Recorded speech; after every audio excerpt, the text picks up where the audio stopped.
ಕುಡ್ದಾಯ್ತು, ಬಾರಿ ಹೊಟ್ಟೆ ಸುವಾಯ್ತದೆ, ಊಟ ಮಾಡ್ಬೇಕಂದ್ರಂತೆ. ಆಗ ದೇವಮ್ಮ ಅಗ್ರದ ಬಾಳೆಯಲ್ಲಿ ತಂದೆ ಮಹದೇಶ್ವರನ ಮುಂದೆ ಎಳೆದ್ಬಿಟ್ಟು ಹಟ್ಟದ ಮೇಕತ್ತಿ 9 ಇಷ್ಟಕ ಜನ ಎಡೆ ಪಡಿಸಿದ್ರು. ಎಡೆ ಪಡಿಸುವಾಗ ನನ್ನ ಕಂದ ಬ್ಯಾಡ್ರಿ ಕನ್ನಪ್ಪನಿಗಾಗ್ಲಿ ಅಂತೇಳಿ 3 ಕಜ್ಜೆ ಎತ್ತಿ ಮುತ್ತುನ್ ಜೋಳೆ ಮಡಿಕೊಂಡು 6 ಕಜ್ಜೆ ಊಟ ಮಾಡ್ಕೊಂಡ್ರು ಮಹದಪ್ಪ. 6 ಕಜ್ಜೆ ಊಟ ಮಾಡ್ಬಿಟ್ಟು ಹೇಳ್ತವ್ರೆ, ತಾಯಿ ತಲೆ ಸುತ್ತ ಇದೆ, ಕಣ್ಣು ಕಿರಿಗಾಯ್ತೈತೆ, ನಿನ್ನ ಮನೆಗಳಿಗೆ ನಾನು ಪ್ರಾಣ ಬಿಟ್ಟು ಬಿಡ್ತೀನಿ ಅಂತ ಗಂಗೆ ಇದ್ರೆ ಕೊಡಮ್ಮ ಕುಡಿಕೆ ಅಂದ್ರಂತೆ. ಅವಾಗ ದೇವಮ್ಮ ಕ್ವಾಣೆ ಗೋಡೋದ್ಲು ನೀರ್ ನೋಡಕ್ಕೆ. ಗಂಗಮ್ಮ ತುಂಬಿದಂತ ಗಂಗಾದೇವಿ ತಾನಾಗ್ತಾನೆ ಬತ್ತೋಗ್ಬಿಟ್ಟಿದ್ರು.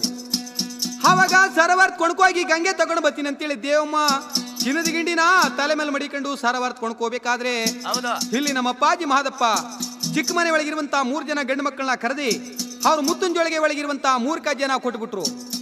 ಆ 3 ಜನ ಗಂಡು ಮಕ್ಕಳು ಅವರು ಒಂದೊಂದ ಗೆಚ್ಚ ತಿಂದವರೇ, ಗೊತ್ತೊರದಂಗವರೆಗೆ ಮನೆಗಾವರೇ. ನಿನ್ನ ಮಕ್ಕಳಿಗೆ ನಾನೇನು ಮಾಡ್ಲಿಲ್ಲ ತಾಯಿ ಮಾದೇಶ್ವರ, ನೀನಲ್ದೆ ನನ್ನ ಮಕ್ಕಳಿಗೆ ಇನ್ಯಾರು ಗತಿ ಇಲ್ಲ ಮಹದಪ್ಪ.